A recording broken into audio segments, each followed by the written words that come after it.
नमः हरे हराय नमः। हरे कृष्णा। आज हम भगवत गीता अध्याय 6 श्लोक नंबर 32 सीखेंगे। चलिए शुरू करते हैं। आत्मौपमेन सर्वत्र समं पश्यति यो अर्जुन सुखम वा यदि वा दुखम स योगी परमो मतः। अब हम इसे धीरे धीरे बोलकर समझते हैं। आत्मौपमेन सर्वत्र समम पश्यति यो अर्जुन सुखम वा यदि वा दुखम स योगी परमो मतः। अब हम इसे फिर से गाते हैं। आत्मौपमेन सर्वत्र समं पश्यति यो अर्जुन सुखम वा यदि वा दुखम स योगी परमो मतः। अब हम समझते हैं भगवान श्री कृष्ण इस श्लोक में हमें क्या बता रहे हैं। हे अर्जुन, वह पूर्ण योगी है जो अपनी तुलना से समस्त प्राणियों की उनके सुखों तथा दुखों में वास्तविक समानता का दर्शन करता है। हरे कृष्णा। चलिए अब हम प्रभु जी से इस श्लोक के बारे में और अच्छे से समझते हैं। हरे कृष्णा जी। ये चौथा श्लोक है जिसमें भगवान श्री कृष्ण बताते हैं कि एक जो पूर्ण योगी है उसका कैसा दृष्टिकोण होता है और वो क्या क्रिया करता है, कैसे कार्य करता है। तो पहले दो श्लोकों में भगवान ने दृष्टिकोण बताया। यो माम पश्यति सर्वत्र, वो सब जगह पर भगवान को देखता है। और फिर दो श्लोकों में वो क्या क्रिया करता है उसके बारे में बताया गया। तो पिछले श्लोक में बताया भजति, मतलब वह भगवान श्री कृष्ण का भजन करता है। इस श्लोक में बताया कि वास्तव में वो बहुत बड़ा दयालु और परोपकारी और करुणामय होता है। क्यों? क्योंकि वह समस्त प्राणियों के दुखों को समझता है और उनके दुखों को अपना दुख मानता है। आत्मोपम्येन, अपनी तुलना में। जैसे उसको सुख या दुख का अनुभव होता है, ऐसा व्यक्ति जो एक बहुत उच्च योग की सिद्धि को प्राप्त है, वह भी ये देखता है समस्त प्राणियों के दुखों को और सुखों को और प्रयत्न करता है कि किस तरह से अन्य प्राणी दुखों से बाहर निकले। तो बहुत सारे लोग ऐसे होते हैं जो सोचते हैं अध्यात्म का मतलब होता है दूसरों की पीड़ा पर ध्यान नहीं देना, अपने ऊपर ध्यान देना। तो यहाँ पर इस श्लोक के माध्यम से बताते हैं कि अन्य प्राणियों की जो भावनाएं हैं उनका वह सम्मान करता है और हर संभव प्रयत्न करता है कि हर जीव सुखी रहे। और ये वास्तव में बहुत बड़ी बात है। जो योगी सोचते हैं मैं जंगल में चला जाऊं, तो भगवान उनको परम योगी नहीं बोलते। स योगी परमो मतः, वो परम योगी है जो दूसरों को सुख और दुख में एक समान देखता है, अपने जैसा समझता है। और यह जब आप इसका अनुवाद पढ़ेंगे तो आपको बहुत कम समझ में आएगा। इसीलिए बोला गया अगर आपको भगवत गीता समझनी है तो भक्तों के सानिध्य में समझिए। प्रभुपाद जी ने तात्पर्य में इतनी सारी और इतने सुंदर बातें बताई है कि श्लोक को वैसे तो कई बार भले ही पढ़ा हो समझ में नहीं आएगा, पर जब तात्पर्य पढ़ते हैं प्रभुपाद जी का तो बहुत अच्छे से हमें समझ में आता है कि वास्तव में परम योगी कौन होता है। और यह श्लोक पहले जो श्लोक बताया गया, मतलब 5वें अध्याय में जो श्लोक बताया गया उसी का ही और आगे विस्तार से बताया। 5वें अध्याय के 25वें श्लोक में बताया था लभन्ते ब्रह्म निर्वाणम मृषयः क्षीण कल्मषाः छिन्न द्वेधा यतात्मानः सर्वभूत हिते रताः। जो योगी पुरुष होता है वो क्या करता है? समस्त प्राणियों के हित के लिए कार्य करता है और वो देखता है कि बेचारे संसार में लोग कितना दुख पा रहे हैं और वो प्रयत्न करता है ऐसे दुखों से बाहर निकालने के लिए। और प्रभुपाद जी तात्पर्य में बहुत सुंदर तरीके से दुख के बारे में बताते हैं और बोलते हैं कि जो वास्तविक दुख है वह है भगवान को भूलना। जब हम भगवान को भूल जाते हैं तो यही हमारा सबसे बड़ा दुख है। जब हम भगवान को स्मरण करते हैं तो जीवन में भले ही कितना दुख हो पर कोई चिंता नहीं, पर अगर भगवान का हम भूल जाते हैं तो हम इस संसार के दुखों में उलझकर बहुत दुखी होते हैं। तो सबसे बड़ा दुख है भगवान को भूलना, भगवान से हमारा जो संबंध है उसको भूल जाना। और इसी बात को बताते हुए प्रभुपाद जी बोलते हैं, इसलिए जो परम योगी होते हैं वो सर्वप्रथम क्या करते हैं? सभी को भगवान से जोड़ने का प्रयत्न करते हैं। तो पिछले श्लोक में बताया आचार और इस श्लोक में बता रहे हैं प्रचार। पिछले श्लोक में जब बताया भजती तो मतलब पहले स्वयं आप बहुत अच्छे से भगवान श्री कृष्ण की भक्ति कीजिए, और इस श्लोक के माध्यम से बताया गया कि हमें यह भक्ति का संदेश और सब लोगों को बताना है। जितने भी लोग मिले जो थोड़ा बहुत भी भगवान के प्रति श्रद्धा रखते हैं उनको आप भगवत गीता अवश्य बताइए, और जो ऐसा करता है भगवान श्री कृष्ण पूरे रूप से एक बहुत बड़ा आश्वासन देते हैं। 18वें अध्याय में भगवान श्री कृष्ण बोलते हैं 69वें श्लोक में बोलते हैं, न च तस्मान् मनुष्येषु कश्चिन् मे प्रिय कृतमः भविता न च मे तस्माद् अन्यः प्रियतरो भुवि। जो मनुष्य भगवत गीता का प्रचार करता है, अन्य लोगों को भगवान से जोड़ने का प्रयत्न करता है, भगवान बोलते हैं ऐसा प्रिय और कोई है ही नहीं। न च तस्मान, ऐसा कोई मनुष्य नहीं है उससे अधिक बढ़कर। किससे अधिक बढ़कर? जो व्यक्ति अन्य लोगों को भगवान की भक्ति सिखाता है, भगवान की भक्ति करना बताता है, भगवत गीता के संदेश को समझाने का प्रयत्न करता है, ऐसे सारे व्यक्ति भगवान श्री कृष्ण को बहुत प्रिय है। क्यों प्रिय है?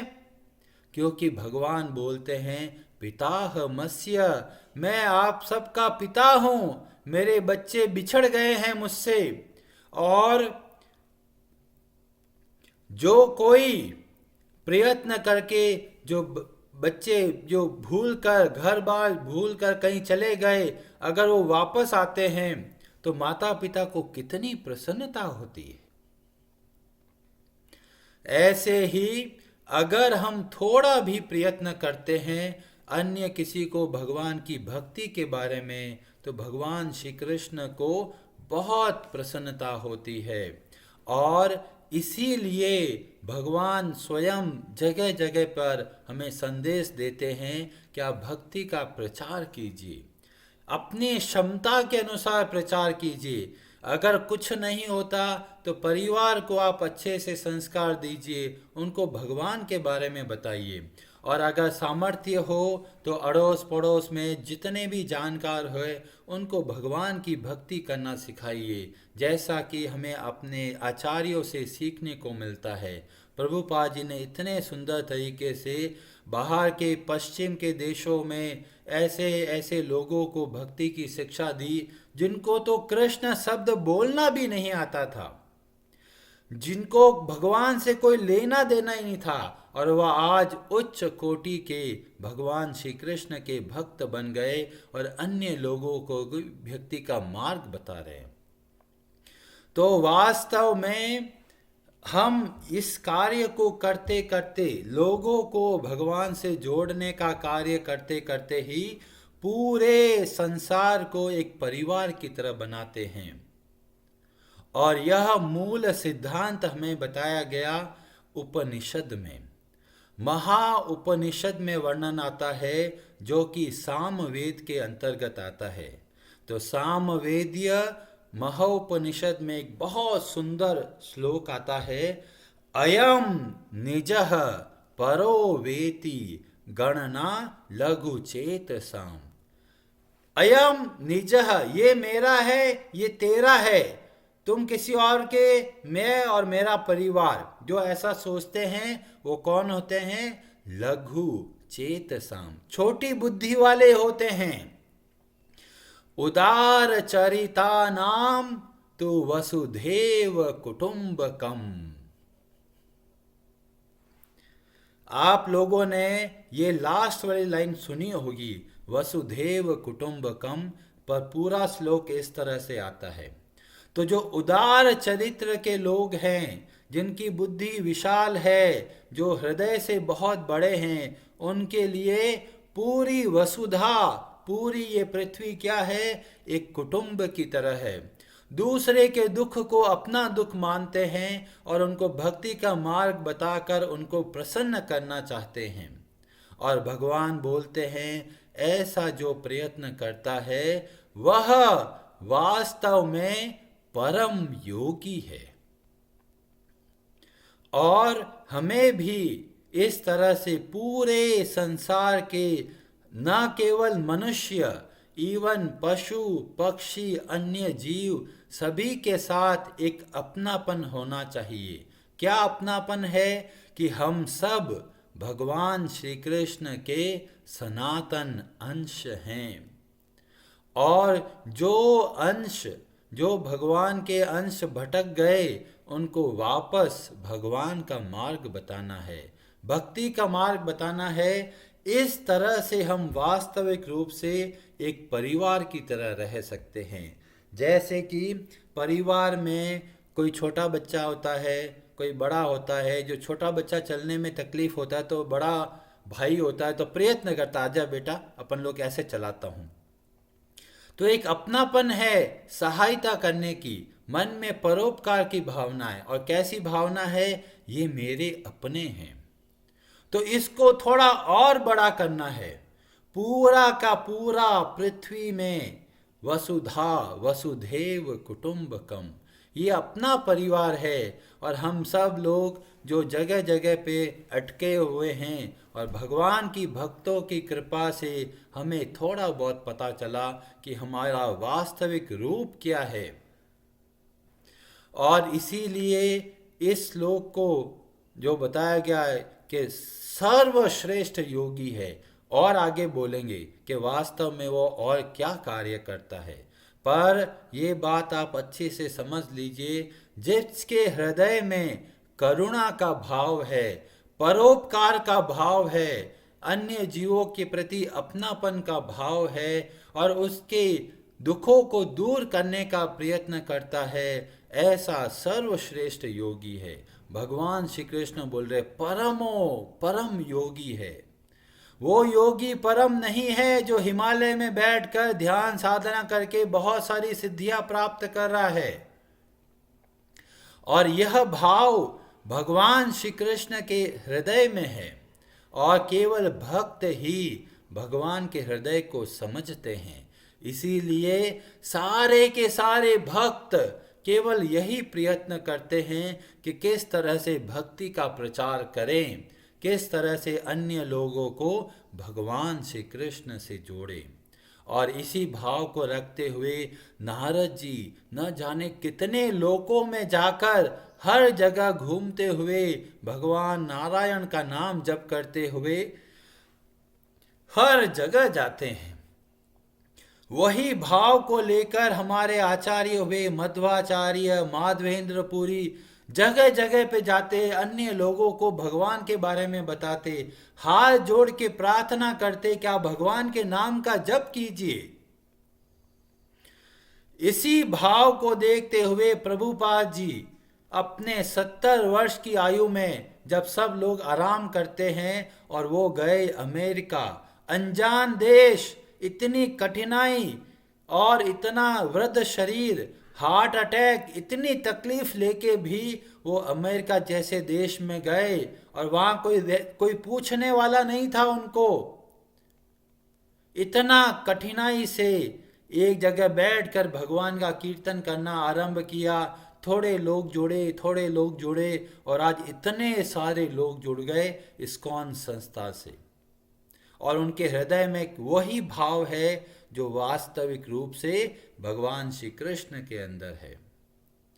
और उन्होंने बहुत सारे अमेरिकन लोगों को प्रेरणा दी कि आप भी भक्ति का प्रचार कीजिए, अन्य लोगों को भगवान की भक्ति सिखाइए। तो उस समय गॉर्डन जॉन नाम के एक व्यक्ति को प्रभुपाद जी ने दीक्षा दी और बोला कि आप भारत जाइए और वहाँ पर प्रचार कीजिए। और उनको बताया गया बंगाल में एक छोटी सी जगह है मायापुर,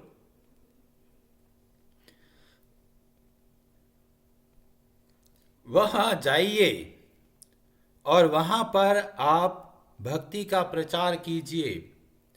यहाँ के लोग अमेरिका जाके सेटल होना चाहते हैं, पर ये अमेरिका से भारत के एक छोटे से गांव में आए। इतनी कठिनाई, लोग देखते थे अरे ये तो अमेरिका से आया है, तो लूटने का प्रयत्न किया। बहुत बार धोखा हुआ उनके साथ और कई बार उनके अटैक हुआ, पर फिर भी वो वहीं पर डटे रहे, क्योंकि प्रभुपाद जी ने उनको बोला था कि आप वहां पर जाके प्रचार कीजिए।